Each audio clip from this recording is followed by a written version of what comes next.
Bonjour à vous, chers choisis de Jésus.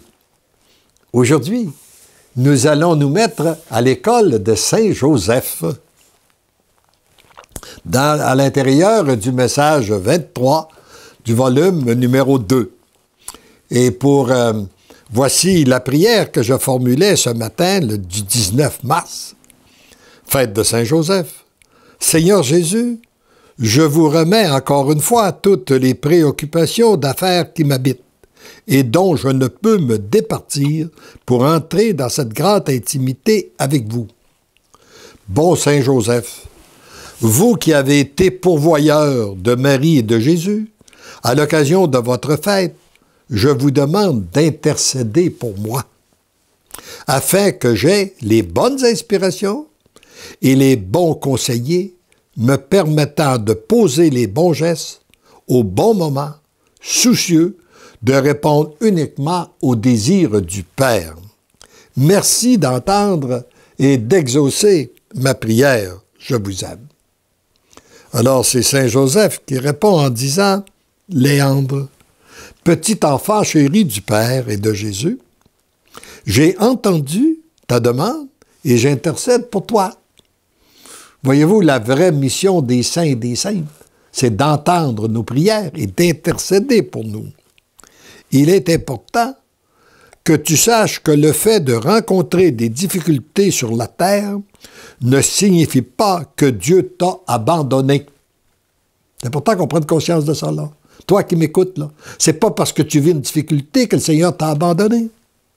Au contraire, regarde les difficultés que nous avons rencontrées, Marie et moi, alors que Jésus était toujours avec nous. Regarde les difficultés que Jésus lui-même a vécues. Regarde les difficultés des saints et des saintes. Tous, sans exception, ont eu à vivre des difficultés. Pourquoi en serait-il autrement pour toi? Prenons conscience de ça. Hein?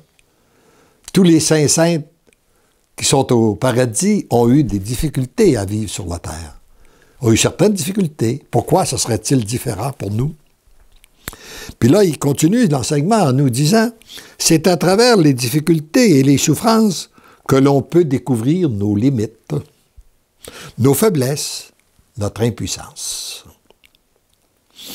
Et moi, j'ai constaté que lorsqu'on reconnaît notre impuissance, qu'on la donne à Dieu, nous devenons témoins de sa toute-puissance. C'est ce qui nous garde dans notre petitesse et qui nous oblige à tout attendre du Père.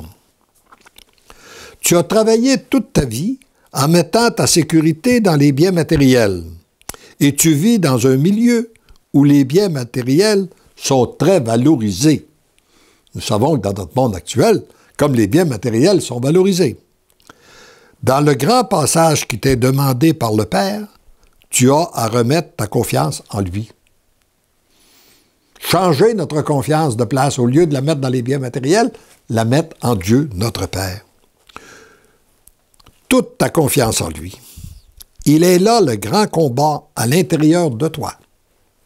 C'est également là que s'exercent tes choix.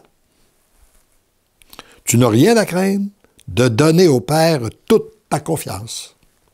Tu lui as donné tes oui. Il faut que les attaches se coupent les unes après les autres. Il s'agit d'un long processus qui ne s'opère pas sans douleur. Pour cette grande traversée parfois houleuse et douloureuse, le Père a mis à tes côtés plusieurs anges et les saints et saintes sont tous disposés à t'aider afin de te soutenir dans la foi pour te conduire à bon port. Comme un tout petit apprend à se laisser conduire, continue à avancer dans la foi pure. C'est le chemin que le Père a choisi pour toi. C'est celui qui te conduit à l'amour. Parce que l'amour t'aime, tu deviens l'amour. Du haut du ciel, nous sommes nombreux à te regarder avancer et à t'accompagner. Nous te protégeons et nous t'aimons. Saint Joseph. Alors, c'est sûrement ce que Saint Joseph veut dire à chacun. Il veut dire à toi qui m'écoutes en ce moment-là. Du haut du ciel, nous sommes nombreux à te regarder avancer et à t'accompagner. Nous te protégeons et nous t'aimons. Amen.